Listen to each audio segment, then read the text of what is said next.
Everybody hates Dillon Danis. You will never see Dillon Danis at a UFC fight ever again. Throughout his career, he was good at two things: jiu-jitsu and getting on people's nerves. He's a professional fighter with world-class BJJ who became more famous for his rage-baiting and influencer presence than for his fighting. You think you could beat Francis Ngannou in a fight? He's in like an MMA fight, 260. not a boxing fight. Sign me up. I'll fight any of these guys. If I go to the UFC, give me Islam first fight. I don't give a shit. And even though he barely has any real appearances inside the cage, he's managed to stay in the headlines for almost a decade now. For the most part, his thing was to just troll people into appearing relevant without actually having to compete. And the weird thing is, he's actually pretty good at it. Dillon is an absolute master at managing to stay relevant without actually doing anything combat related. But behind all the noise and the chaos, his story really could be about a kid who kept searching for a father figure. What happened to your paternal father? He's not doing, he's just doing his own thing. Yeah. From a promising BJJ athlete to one of the most despised personalities in combat sports, his fall from grace was spectacular. But beneath all the rubble, he may have just made it work in his own Dillon Danis way. While we don't know a lot about his childhood, it's safe to say Dillon grew up without a father figure. Is your dad still around? Not really, no. Okay. I haven't really talked to him. My mom was basically my mom and dad. Dillon picked up BJJ as a form of self-defense. He was bullied as a kid and decided to learn martial arts to defend himself and learn how to fight. They took my book bag and they threw it in the mud and they whatever. So I went home and the kid was popular. So on MySpace, I was getting a bunch of threats from all the kids in the school, listen, we're gonna beat your ass, this and that. So I was like, man, I need to learn how to fucking train. So I ended up finding jiu-jitsu. When he moved from New Jersey to New York, he started training at the academy of one of jiu-jitsu's greatest legends, Marcelo Garcia, and BJJ became an obsession. And I was so competitive that getting beat up I had to keep coming back. I was so competitive, dude. You have no idea. I used to go home and cry when I would get tapped. Really? Yeah, I couldn't take it. I had to fucking come back. I had to get better. Danis quickly became one of the most promising students. He was a multiple-time BJJ world champion at the brown belt level.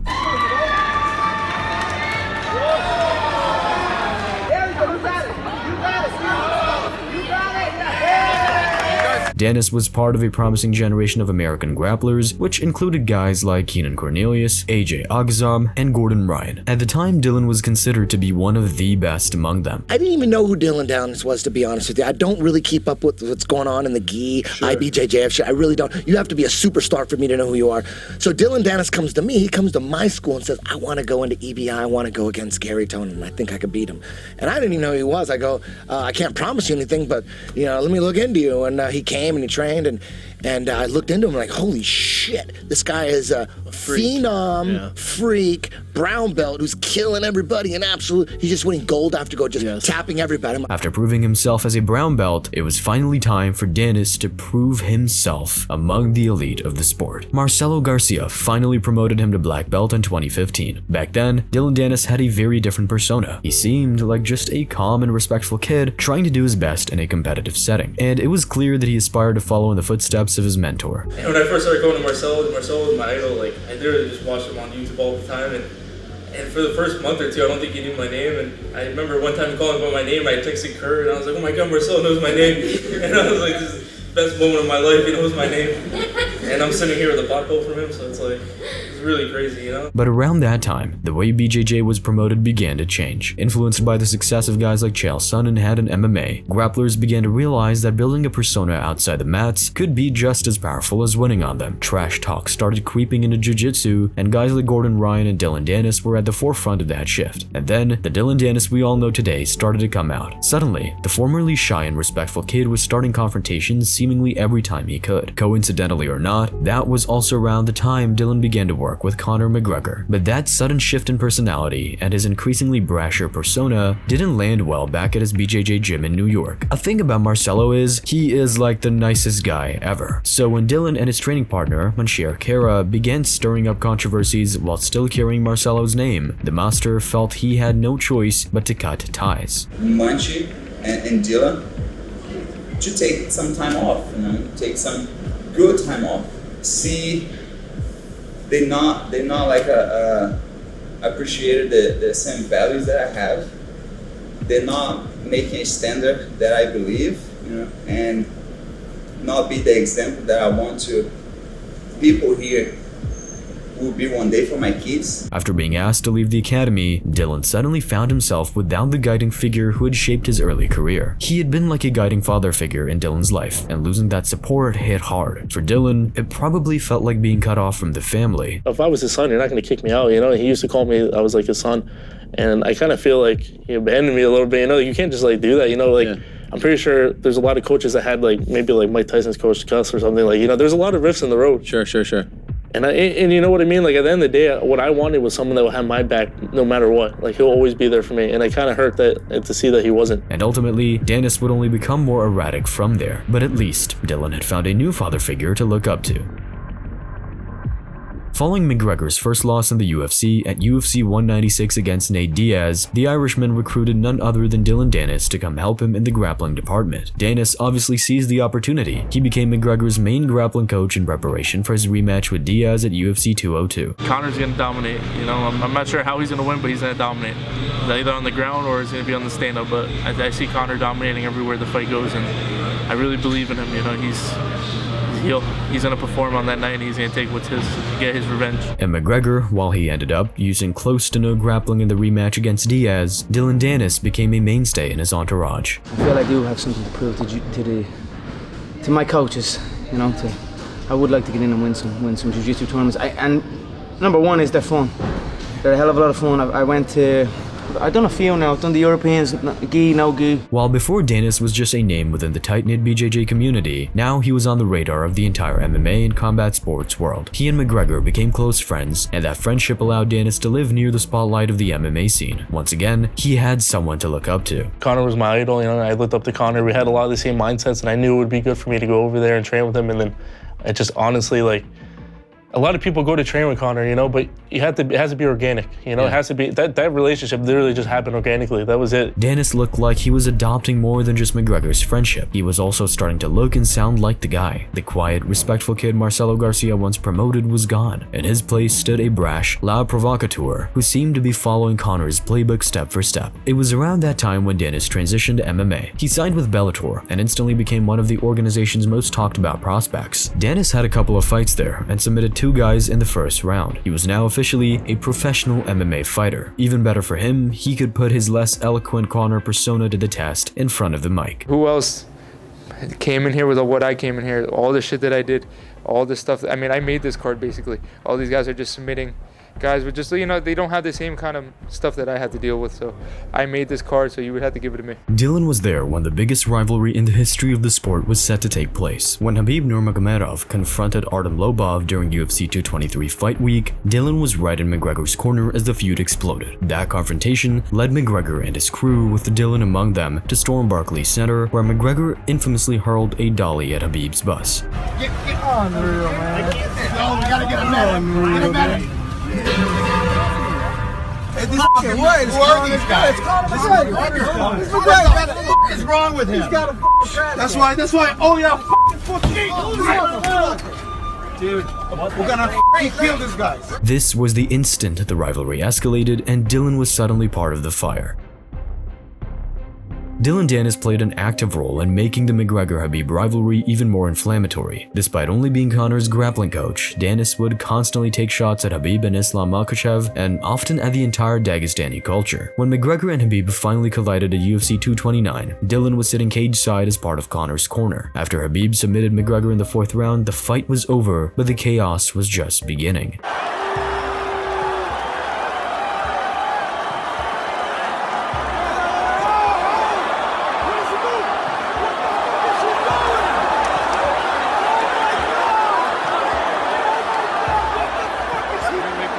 Dillon became Khabib's main target at the infamous UFC 229 brawl, meaning he's immortalized in perhaps the most iconic moment in MMA history. And some may say Khabib had good reason to be pissed off at him. Where was the beef? Was it just your affiliation with Conor, or were you talking me and him, to? I was posting him drinking whiskey and shit like that, and he was like, and like one of his managers messaged me like, "We're gonna fuck you in the ass," and I was like, "What the fuck is this guy talking about?"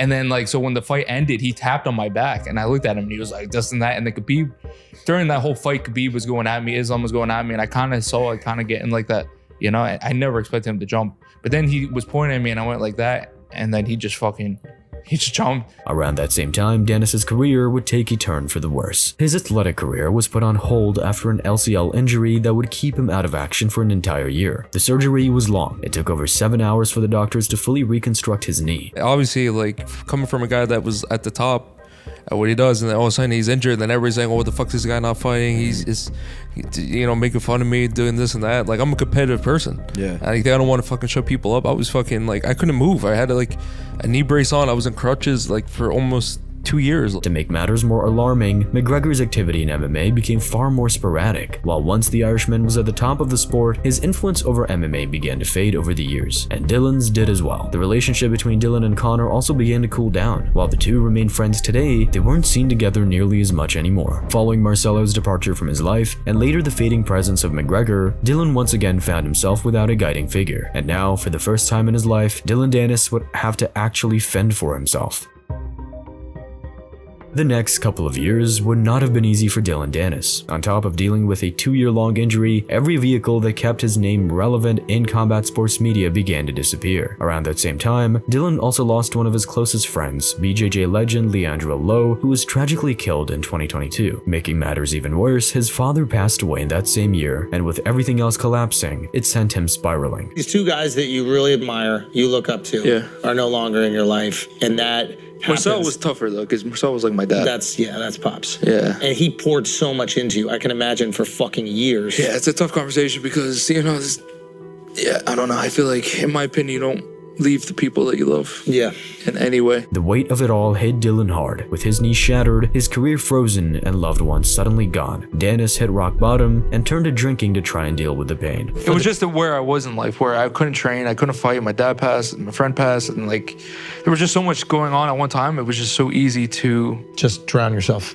Basically, every single day, from morning till night. According to him, he'd spend his days drinking at bars. Not surprisingly, the infamous footage of the guy getting choked out by a bouncer is from that time. While it looked like the circle was closing around him, Dillon Danis may have found a purpose in the most unconventional way possible. And that's the thing with Marcelo too, is like that was happening for years before, like where he was getting mad at me for like. Hey, look, it's Conor McGregor's right there. Pussy, pussy, pussy. Oh no! Pussy. Truth be told, up until that point, Danis had always shown that he preferred to have battles in the court of public opinion rather than in MMA cages, and when the opportunity presented itself, Dillon embraced it. He had been provoking influencers like KSI and Jake Paul online for a while now, at the same time where he was challenging guys like John Jones and Khamzat Chimaev for a fight. But by then, chasing headlines instead of Bellator opponents looked like a safer bet. He somehow managed to book fights with famous guys like KSI, but he always pulled out, but not without having his viral moments.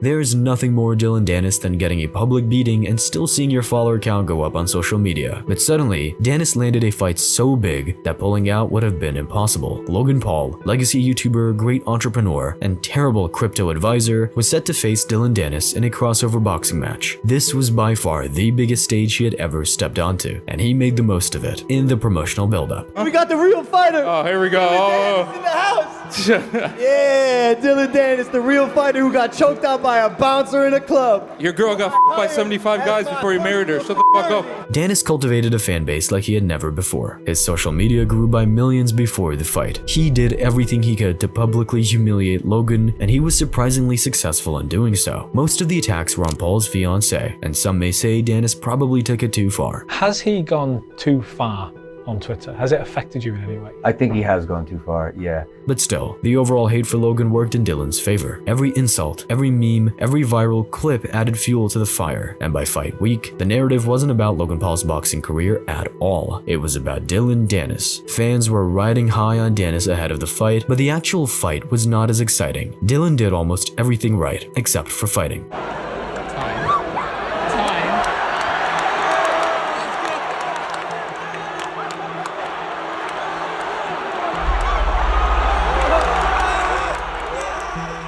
In In fact, he threw punches with more conviction against the security guard trying to stop a brawl after the fight was over than he threw during the actual 6 rounds with Paul. It didn't feel like a fight. I feel like he was running away. Every time I tried to engage with him and try to get in there and like trade, he would run away, you know? You landed 9 punches in 6 rounds. Yeah. Still, as pathetic as his performance was, it was the first competition Danis had had in over 4 years. And while he spent another 2 years doing his usual shenanigans, Dillon is now finally back in a sport where he can use his best skills, grappling.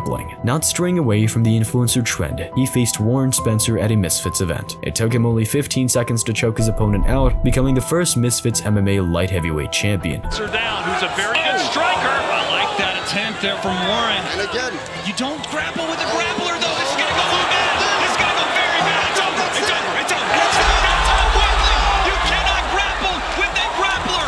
15 seconds is all it took for Dillon Danis. Dillon Danis is officially back in action, but nevertheless, a recent development at a UFC event would prove that old habits die hard. Danis was attending UFC 322, there to promote his upcoming Misfits fight against Anthony Taylor. But, as it's often the case with him, he once again found himself going viral by getting attacked in public.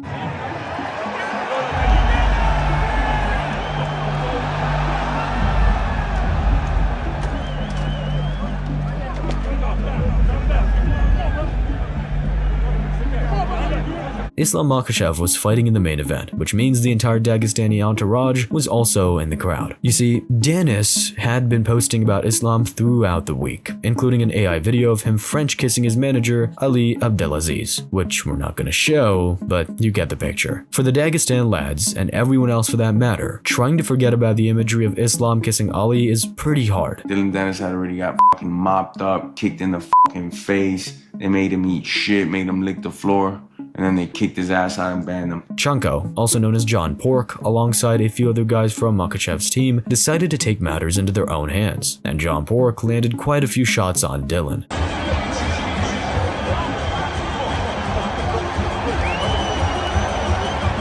Reports differ on what ignited the brawl. According to the UFC president, Danis was stirring up some trouble in the premises. Dillon Danis was here, and he was moving around, sitting in fighter seats and not sitting in his own seat that he had. He had a ticket. And they said, "Do you want us to throw him out of here?" And I said, "He has a ticket?" And I said, "Yeah." And, you know, they told me, they said, Masvidal said he's going to f*** him up on site. And I said, "Well, where's Masvidal sitting?" He said, "Well, he's 6 or 7 rows away from Masvidal." I said, "Well, if the guy has a ticket, let him sit in his seat and let him do what he's doing, and keep an eye on him." It never even crossed my mind, as stupid as this could be, that the entire Muslim Brotherhood was here tonight in the first 5 rows for Islam. But Dana White should always be taken with a grain of salt. Meanwhile, Ariel Helwani insists Danis wasn't doing anything wrong that night, though it was a social media trolling that lit the fuse. Dillon didn't do anything on Saturday in that moment to deserve getting his ass whooped, but of course, there's years upon years upon years of trolling, Instagram story posts, tweets, interviews, stuff about him talking about them in very disrespectful ways, to where you can't be shocked that any of this happened. Not only did Dillon Danis get beaten up, but he also got banned from future UFC events. But that doesn't really matter. He was there to promote his upcoming fight at Misfits MMA, and everyone was talking about him that night, even more so than Makhachev, who became double champ. So that mission, he passed with flying colors. In his own weird little way, Danis was never really fighting in cages. He was always fighting for relevance, and for the first time in his life, he's doing it on his own terms. People think they know me, and they try to say, "Oh, why you don't fight?" Like, but you know, people have their own battles. Right. You know, it is. I'm not gonna cry and bitch about it like most of these people do. Yeah. You know, you learn from your experiences. You man up and you come back stronger. That's all it is. You know. But Dillon Danis isn't the only fighter who struggles with acceptance. Ronda Rousey, once the most dominant force in women's MMA, has spent years bitter that fans don't adore her the way they used to. To find out why the former champion's own behavior turned the entire MMA world against her, check out this video next. Thanks for watching.